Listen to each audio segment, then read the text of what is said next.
petite vidéo, ça sera une vidéo story time. Ça fait longtemps que je ne vous ai pas fait de story time et je sais que la plupart du temps, vous m'avez demandé de faire des story time et je n'avais pas de sujet à vous faire. Mais en y réfléchissant bien, finalement, j'ai un sujet qui pourrait intéresser plusieurs personnes, à savoir comment s'est passé l'accouchement que j'ai eu avec Shahid. Voilà, vous allez me dire un accouchement, tout le monde a des accouchements. Après, il y a des accouchements plus ou moins avec des difficultés, il y en a qui accouchent très bien, il y en a qui accouchent très mal. Donc je voulais vous parler de ce qui s'est passé pour moi parce que j'ai eu un accouchement assez difficile et j'ai failli mourir tout simplement. Donc je voulais commencer par le début. Donc je suis tombée enceinte en 2017 ou non, en fin 2016 et ce n'était pas prévu bien évidemment, mais en y réfléchissant bien, on a décidé quand même de le garder.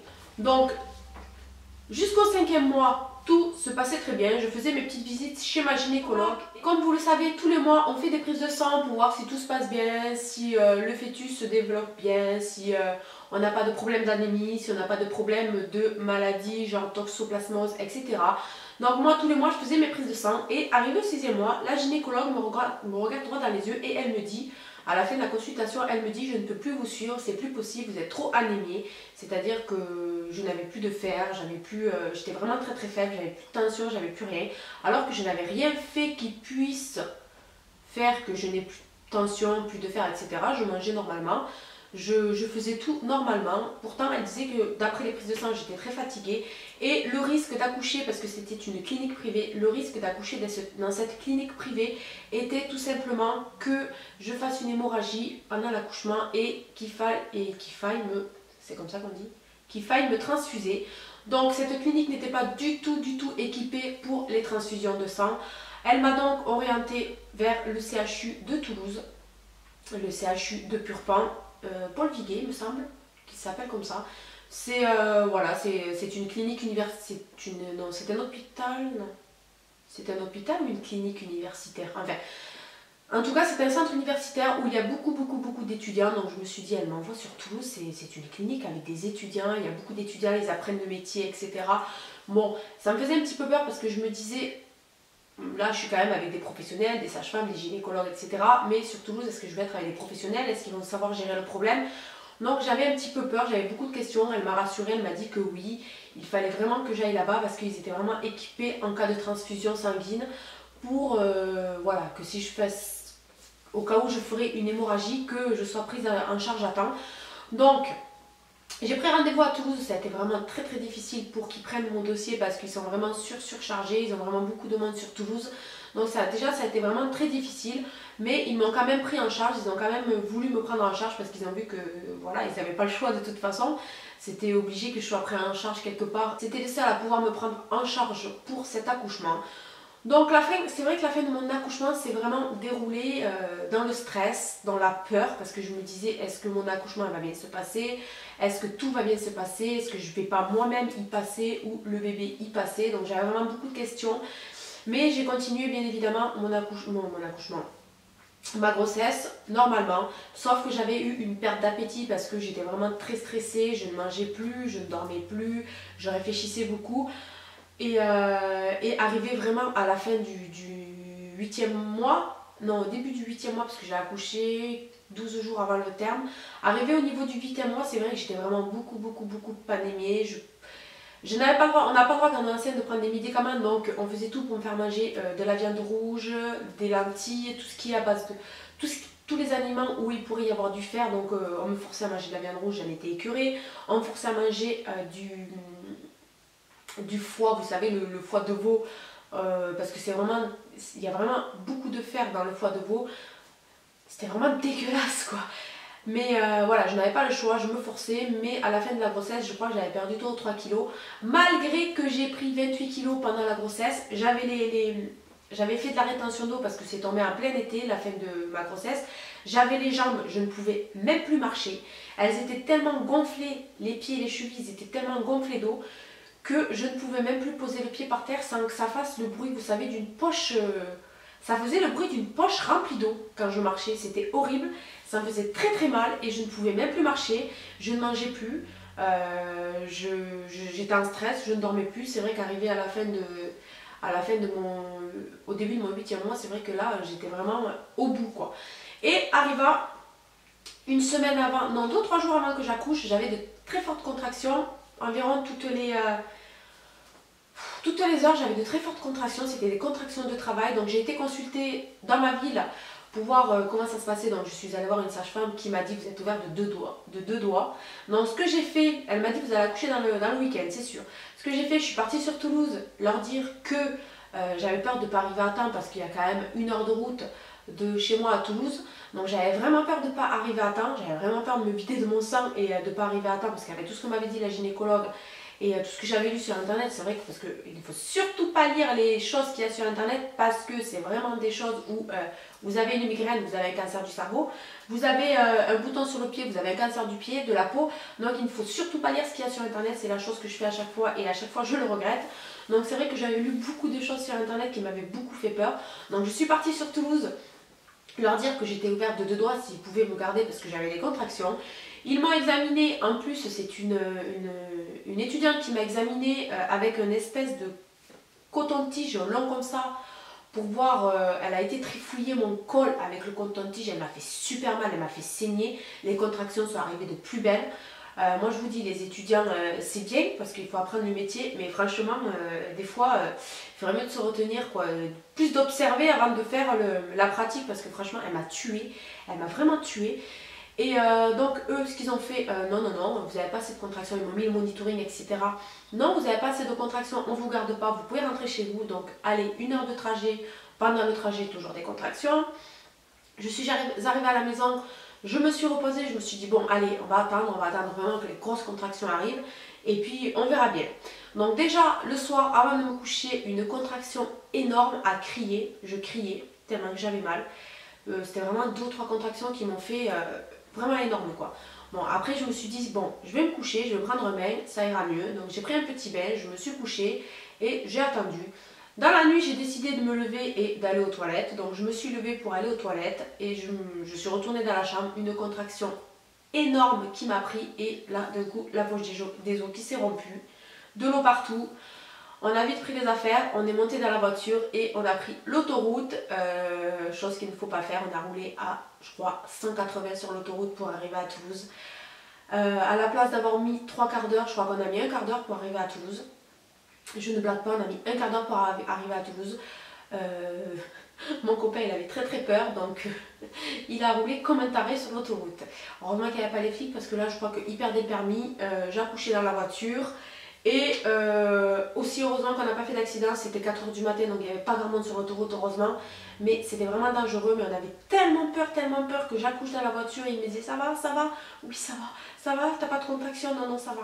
Donc après nous sommes arrivés à Toulouse, bien évidemment arrivé à Toulouse il faut d'abord faire les papiers. Alors moi je crevais le mal et la secrétaire me dit on va d'abord remplir les papiers, la carte vitale et on va remplir ci et on va remplir ça. Donc chose qu'on a fait, on a rempli tous les papiers. Ensuite ils m'ont pris dans la salle pour me consulter. Donc ils m'ont consulté et là elle a vu... la sage-femme a vu que j'étais ouverte de 5 doigts. Donc là, elle m'a dit, on va vous mettre en salle d'accouchement. J'ai réussi à gérer les contractions. Je ne sais pas comment j'ai fait. Pourtant, je n'ai pas du tout fait la préparation à l'accouchement, mais j'ai réussi quand même à gérer les contractions. Ensuite, la personne est venue, l'anesthésiste est venu me faire la péridurale, parce que j'avais demandé à avoir la péridurale, chose que je n'ai failli pas avoir justement à cause de d'hernies discales que j'ai dans le dos et qui me font beaucoup souffrir d'ailleurs en ce moment. J'ai des douleurs de dos atroces et à cause de ces hernies discales ils ont failli pas me faire la péridurale, heureusement. Heureusement qu'ils me l'ont faite parce que je pense que j'aurais pas pu accoucher sans péridurale, c'est impossible, la douleur je ne la contrôle pas. Donc ils me l'ont faite quand même, j'aurais fait parvenir toutes les radios et les IRM que j'avais faites et ils m'ont fait la péridurale. Donc après ça a été très bien. J'ai réussi à me déstresser parce que j'étais vraiment très stressée. Donc qu'est-ce que j'ai fait, voilà, il y avait beaucoup d'étudiants qui venaient toutes les 5 minutes voir si ça allait, voir où ça en était, etc. Tellement que la péridurale a fonctionné. Au bout d'un moment, je crois que c'était 8 h du matin, ils ont commencé à changer d'équipe, c'est-à-dire que les équipes du matin ont pris la relève. Et puis ils faisaient leur petit train-train, vu qu'on était plusieurs à être en salle d'accouchement, ils faisaient toutes les salles. Et puis au bout d'un moment, je dis à la sage-femme qui était avec son étudiante, par contre, ça fait un moment qu'on m'a pas... ça fait un moment qu'on on n'a pas vérifié où ça en était. Et puis c'est vrai que j'avais une... Malgré la péridurale, je ne sentais rien, j'avais quand même une forte envie Quand on a des contractions, ça nous fait comme une envie d'aller aux toilettes, une envie d'aller faire caca. Donc c'est vrai que ça me faisait cette sensation-là et je me disais mais j'ai envie d'aller aux toilettes. Elle me disait non, c'est normal, c'est parce que le bébé est en train de sortir. Donc j'ai dit il serait temps de regarder parce que ça fait quand même un moment que personne n'a regardé où ça en était. Donc au moment de me placer pour regarder où ça en était, elle a poussé un cri et la tête était déjà sortie.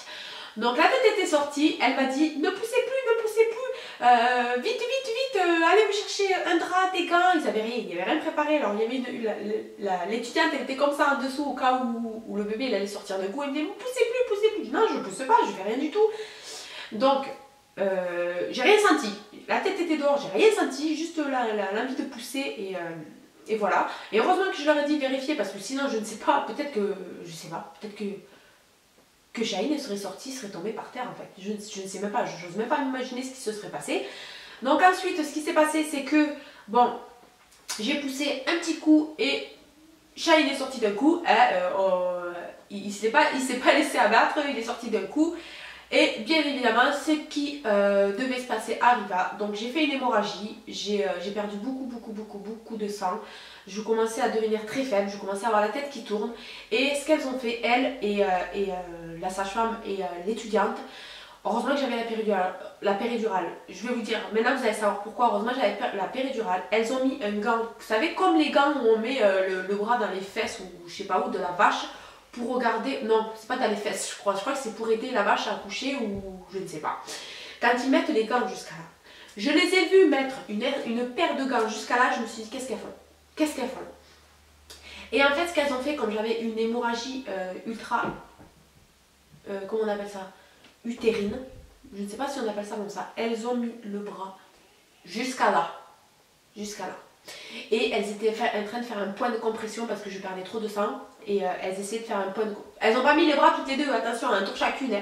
Elles ont mis le bras un tour chacune pour faire un point de compression. Elles se sont relayées jusqu'à ce que l'hémorragie cesse. Elles avaient déjà appelé le service pour préparer les poches de transfusion, etc. Je me voyais déjà partir, je me sentais vraiment pas bien. Il me semble que j'avais fait un malaise aussi, et un petit malaise, et c'est vrai qu'on me mettait de l'eau, restez avec nous, et voilà quoi, je pensais vraiment pas que j'allais faire une hémorragie, mais j'ai quand même fait une hémorragie, parce que, pourquoi une hémorragie? Parce que j'avais fait des tests, et j'ai mon sang qui ne coagulait pas, et comme je ne pouvais pas prendre de médicaments pour faire coaguler le sang, mon sang ne coagulait pas, donc c'est à dire que quand j'ai accouché, il n'a pas pu se coaguler, et ce qui fait que j'ai fait une hémorragie. C'est pour ça que je ne vous ai pas dit les détails. J'ai oublié de vous dire le pourquoi la gynécologue pensait que j'allais faire une hémorragie. C'est à cause de mon sang qui ne coagulait pas, j'ai oublié de vous le dire, je vous le dis maintenant. Et du coup, elles ont fait des points de compression jusqu'à ce que le sang s'arrête, et elles ont quand même réussi à arrêter l'hémorragie, mais je pense que j'avais les bras jusqu'à là. Jusqu'à là, j'avais les bras dans mon corps. Donc voilà pourquoi, heureusement que j'avais l'hémorragie. Donc elles ont réussi quand même à arrêter l'hémorragie juste à temps, parce que je pense que je me serais vidée de mon sang et je ne sais pas du tout ce qui serait passé. Après sinon Shaheen allait très bien, Shaheen il faisait 4 kg 150, donc il allait vraiment très bien. Et voilà quoi. Donc après elles ont attendu quand même que le placenta sorte, après elles m'ont recousu et elles m'ont laissé quand même en observation pour me surveiller, pour que je remonte vraiment. Si ça n'allait pas, elles allaient me transfuser, mais vu qu'elles ont vu que ma tension était remontée, elles ont tout fait pour que ma tension remonte. Je pense qu'elles m'ont mis une perfusion avec du fer et tout à la perfusion pour que ça remonte bien, justement pour éviter aussi de me transfuser, parce que c'était pas le but de me transfuser. Donc après elles ont réussi quand même, ils ont fait vraiment du bon travail. C'est vrai que Toulouse est vraiment, Paul Viguier est vraiment un hôpital, vraiment un service de maternité vraiment très bien. Donc vraiment je suis vraiment satisfaite, malgré que ce soit des étudiants, il y a quand même les sages-femmes et les gynécologues à côté en cas d'urgence. Donc il y avait la sage-femme pour gérer, et ça s'est quand même très bien passé, malgré le fait qu'il y a eu ces petits incidents qui étaient prévus. Je ne sais pas si ma gynécologue a lu dans une boule de cristal ou quoi, elle avait prévu ça, mais elle savait très bien ce qui allait se passer, et elle a vraiment très bien géré la chose aussi, en m'envoyant dans une autre clinique, parce que je pense que si j'aurais accouché dans la clinique où j'étais suivie depuis le début, je pense que s'ils n'avaient pas pu gérer l'hémorragie, parce qu'ils ont réussi à gérer l'hémorragie, mais ils auraient pu ne pas pu la gérer, Je pense que je ne serai plus ici, je pense que j'y serai passée. Donc voilà. Après, je vous dis ça pas pour vous faire peur, c'était juste une petite story time, une histoire qui s'est passée, parce que les story time en général c'est des histoires qui se passent dans votre vie. Donc je ne vous fais pas cette story time pour vous faire peur, parce que moi c'était prévu. Elle avait vu dans mes prises de sang que j'étais très faible, que voilà, que j'étais anémiée, que mon sang ne coagulait pas, etc. Mais ce n'est pas le cas pour tout le monde. Donc n'ayez pas peur, hein. L'accouchement en général ça se passe très très bien. Malgré tout ça, j'ai eu un merveilleux accouchement parce que je n'ai rien senti, et heureusement. Ensuite c'était vraiment quand même un merveilleux moment. Quand j'ai accouché de Tissem, tout s'est très très bien passé aussi. Donc après les accouchements c'est vraiment des moments merveilleux. Donc n'ayez pas peur, c'est juste ce qui s'est passé pour moi. Mais en général vous êtes très bien suivis et vous avez... c'est obligé que, enfin oui, c'est obligé que les gynécologues voient s'il y a un problème, etc. Ils sont là pour gérer les problèmes. Donc de toute façon, après un accouchement, c'est quelque chose de merveilleux et puis ça se passe vraiment très très bien. Et puis voilà, n'ayez pas peur pour ça. Donc voilà, c'était une petite story time que je voulais vous faire parce que ça fait aussi un petit moment que je n'ai pas fait de vidéo parce que j'ai vraiment des douleurs en ce moment de dos abominables. Donc les vidéos en ce moment, c'est vrai qu'elles sont un petit peu en stand-by. Donc j'essaie de vous faire, je me suis dit je vais vous faire une petite story time pour changer et puis pour varier aussi les vidéos, parce que j'aime bien varier aussi les vidéos que je fais sur ma chaîne. Je ne fais pas que de la beauté, je fais aussi de la cuisine, je fais aussi, voilà, je vous raconte mes histoires, je fais des tags et tout ça avec mes enfants que vous adorez aussi. Donc voilà, j'essaie de varier pour pas que ça soit monotone, et j'espère que ça vous plaît aussi. Et puis voilà, après j'aimerais bien savoir aussi si vous êtes arrivé aussi des choses comme ça pendant vos accouchements, ou si ça s'est très très bien passé. J'aime bien regarder les histoires aussi qui se passent bien des autres personnes, des autres mamans qui accouchent. Dites-moi aussi en commentaire si vous voulez que je vous fasse d'autres story time. J'essaie de réfléchir si j'ai des sujets. Je dois avoir des sujets, hein, c'est obligé, parce que des fois je vois qu'il y a des story time qui ne valent rien dire. Je suis sûre que la plupart des story time sur YouTube sont inventés. J'en suis sûre, parce que du style... mon copain a couché avec ma soeur ou a couché avec ma mère, j'ai vu le diable, etc. Franchement, ces story time là, je supporte pas. Dès que je vois le titre, je regarde même pas d'ailleurs, parce que je sais déjà que c'est n'importe quoi. Donc je ne sais pas, après il y en a qui n'aiment pas les story time par rapport à ça, justement à cause de ces personnes là qui mettent des story time bidons, entre guillemets. Donc dites-moi si ça vous plaît les story time, et puis voilà. Je vais vous laisser parce que sinon ça va durer 3 plombes. Je vous fais des gros bisous et je vous dis à très bientôt. Bye bye.